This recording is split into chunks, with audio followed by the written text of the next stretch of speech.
Good evening everyone, welcome to motivational studies. শুভ গণেশ চতুর্থীর শুভকামনা সবাইকে।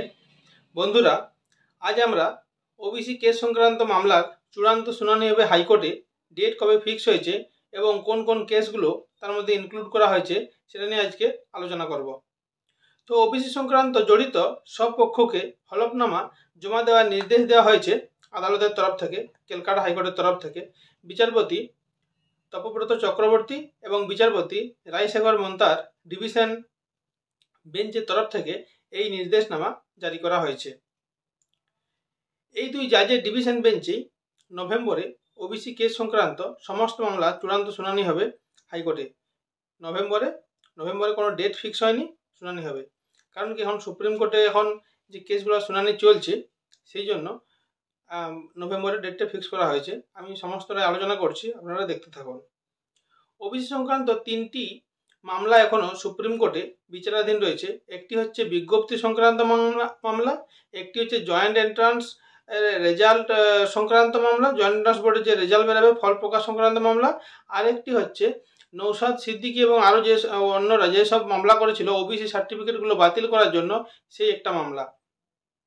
তো নৌসাদ সিদ্দিকী এবং বাকি যে 9টা কেস, মানে মূল ওবিসি মামলার সাথে যে 9টা কেস ইনক্লুড করা ছিল, টোটাল 10টা কেস, সেটার গত পরশু, যেটা আমি ভিডিও করে দিয়েছি, আপনারা আমার চ্যানেলে দেখে নেবেন, গত পরশু যে সুপ্রিম কোর্টে শুনানিটা হয়েছে সেটার 1 September next hearing date fix করা হয়েছে, 1 সেপ্টেম্বর।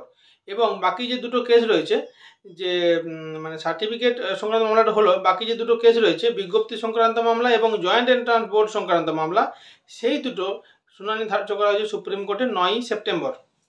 ঠিক আছে। তো গতকাল ওবিসি সংক্রান্ত মামলায় এটা হাইকোর্টে শুনানিটা ছিল আর কি, হিয়ারিংটা ছিল এই দুই আমাদের বিচারপতি তপব্রত চক্রবর্তী এবং বিচারপতি রায়শেখর মান্থার ডিভিশন বেঞ্চে। তো মামলাটি তখন রাজ্যের যে আমাদের বিচারপতি ছিলেন, উনি জানান ইতিমধ্যে সুপ্রিম কোর্টের ডিভিশন বেঞ্চে এই নির্দেশের স্থগিতাদেশ দিয়ে দিয়েছিল এবং মানে এটি চ্যালেঞ্জ করেছিল, সুপ্রিম কোর্টে চ্যালেঞ্জ করে দিয়েছিল রাজ্য সরকার, এবং সেখানে আর কি স্থগিতাদেশ দিয়ে দিয়েছিল। পাশাপাশি বিচারপতি কৌশিক চন্দ্র যে জয়েন্ট এন্ট্রান্স বোর্ডের রেজাল্ট পেপারে তিনি দিয়ে দিয়েছিলেন, রাইটে দিয়েছিলেন যে 7% নিয়ে রেজাল্ট বের করতে হবে, কিন্তু সুপ্রিম কোর্ট সেটার উপরে স্থগিতাদেশ দিয়ে দিয়েছিল।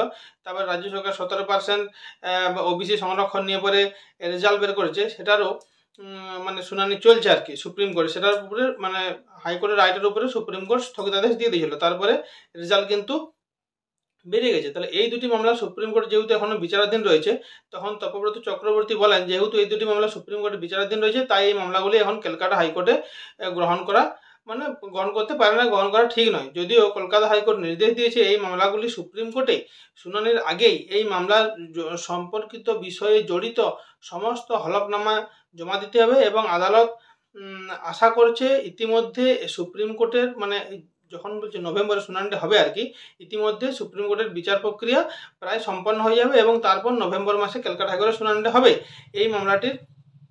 তখন এইসব মামলাগুলির শুনানি গ্রহণ করা হবে। তার আগে কিন্তু হলফনামা সবাইকে, সমস্ত কর্তৃপক্ষ যারা তার সাথে যুক্ত আছে তাদেরকে হলফনামা পেশ করতে বলে দেওয়া হয়েছে। মানে ওই সুপ্রিম কোর্টে বিচারাধীন যখন 3টি কেস রয়েছে তাদের মানে শেষ হওয়ার আগে আর কি, বিচার প্রক্রিয়া শেষ হওয়ার আগেই। তারপরে বিচার প্রক্রিয়া তো 9 সেপ্টেম্বর যেটা সুপ্রিম কোর্ট শুনানি রয়েছে, আর 1 সেপ্টেম্বর তো আপনাদেরকে বললাম এই শুনানিটা হয়েছে, যেটা নৌসাদ সিদ্দিকী এবং ওটা ওবিসি কেস, ওবিসির যে সার্টিফিকেট সংক্রান্ত বাতিল সংক্রান্ত মামলা, যে 140টা ওবিসিকে নতুন করে ইনক্লুড করা হয়েছে, নতুন যে ওবিসি লিস্টটা করা হয়, মানে রাজ্য সরকার দিয়েছে ওবিসি বি লিস্ট করে 140টি জাতিকে ইনক্লুড করে।